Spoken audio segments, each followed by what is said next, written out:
17-year-old Justice has always thought that trying to be a good kid, I don't sag my pants or wear my clothes super big, I go to a good school, and have goals and visions, would exempt him from racial profiling. But within the first chapter of Nick Stone's Dear Martin Simons Schuster, £7.99, his attempt to help out his white ex-girlfriend sees him assaulted by a police officer. Before he can get his head out of the car, he feels a tug on his shirt and is yanked backward. His head smacks the door frame just before a hand clamps down on the back of his neck. His upper body slams onto the trunk with so much force, he bites the inside of his cheek, and his mouth fills with blood. It's at moments like this, the undiluted ugliness of how young black men are treated, that the novel is at its finest. At other points it's heavy-handed. There are several class debates that focus on racism and privilege as well as a device, letters that Justice addresses to Martin Luther King, that serves mostly to tell, rather than show, readers that racism is still rampant today. Still, it's impossible not to be impressed with novels that tackle such topics head-on. Stone joins authors like Angie Thomas and Jason Reynolds in a growing collection of work for young adults that calls attention to violence and discrimination towards people of color.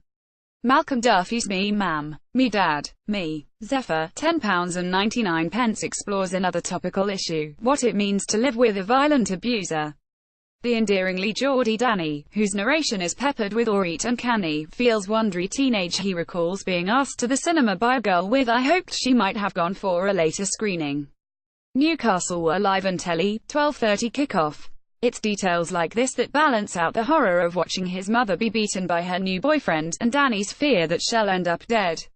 In Malcolm Duffy's Me Ma'am, Me Dad, Me, Danny sets off to track down the father he's never met, and ask him to kill the man who is hurting his mother. Photograph, James W. Fortune. When he asks around about how to deal with bullies, pretending it's a general query, almost everyone mentions their dad. Dads sort things out. So Danny sets off to track down the father he's never met, and ask him to kill the man who is hurting his mother. It's an intriguing premise and one that Duffy, whose work as creative director at Comic Relief inspired and informed this novel, handles with aplomb. The empathy he has for his characters, including Danny's mother, who still loves her partner, and Danny's father, whose life is turned upside down by the appearance of his long-lost son, shines through.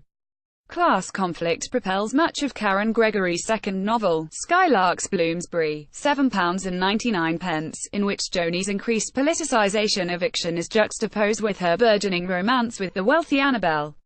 Joni, dealing with a revolving door of supply teachers at school and her family's impending eviction, is fairly sure she understands how it works for people like Annabelle, and SHES right. Gregory offers up a nuanced deconstruction of the poor little rich girl trope. As the narrator notes, there's still a part of me that thinks SHES complaining her designer handbag is too heavy or something, even as she begins to understand the pressures of her new girlfriend's life. As with her first book, this is an authentic, hopeful but not saccharine account of contemporary life. I'm never doing enough to keep mom happy. She never notices how hard I try, how much I care, or that maybe I just need to be noticed every now and then. And not just when it's convenient for her. Kiko's complaints here will resonate with many teenagers, but the heroine of Akemi Dawn Bowman's Starfish Inc. Road, £7.99 has a parent whose neglect, we slowly understand, goes far beyond not getting it. Feeling like the dark smudge in somebody else's life, and navigating both casual and overt racism due to her Asian heritage, Kiko yearns to escape to art college. The trouble is, art college has rejected her. Reconnecting with a childhood friend just as home becomes unbearable prompts her to escape to California instead, where a new mentor offers insights into her mother's destructive behavior.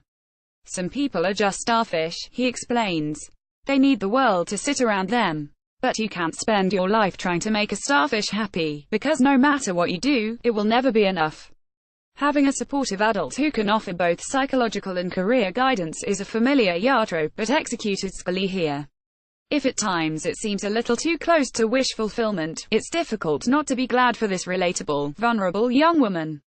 Julie Mayhew's The Electrical Venus Hockey Books, £7.99, is adapted from her BBC radio drama of the same name and brings the same immediacy to the page. In mid-18th century London, curious specimens offer up entertainment. I wear a glowing crown of sparks, the titular Electrical Venus declares. I pull the stars from the sky, it gives them a nasty shock. Done it, when they kiss me. Exploited by her master, the former Girl Exotic mim believes that electricity literally equals love, a wonderful conceit that still resonates today. The novel shifts effortlessly between a highly stylized omniscient narrator and the distinctive dialects of its two central characters, all three pitch-perfect in their depiction of a world on the cusp of enlightenment. As with Mayhew's previous novels, this is a welcome reminder that the terms literary fiction and young adult are not mutually exclusive, a sophisticated text offering up both intellectual and emotional pleasures. A must-read. Claire Hennessy is a writer and YA commentator.